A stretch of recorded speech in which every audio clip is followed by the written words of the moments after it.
কোরআনের প্রথম কথা হচ্ছে পড়ো আর নিজের জীবন গড়ো, ঠিক কি না?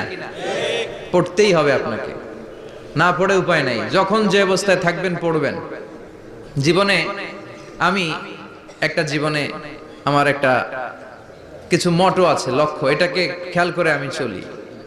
বিষয়টা হচ্ছে এরকম যে আমি কখনো হারি না, আমি হয় জিতি নয় শিখি, এরকম একটা অ্যাটিটিউড রাখবেন যে শিখতে আমাকে হবেই, কিন্তু হেরে যাব না আমরা। চিল্লায় বলেন ঠিক কিনা?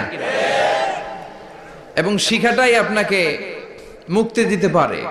এজন্যই কোরআনের প্রথম কথা আল্লাহ শিখার ব্যাপারে উদ্বুদ্ধ করেছেন। আল্লাহ বলেছেন ইকরা বিসমি রাব্বিকাল্লাযী খালাক, read in the name of your lord who has created, পড়ো তোমার প্রভুর নামে যিনি তোমায় শিখিয়েছেন। এজন্য পড়তে হবে, জানতে হবে।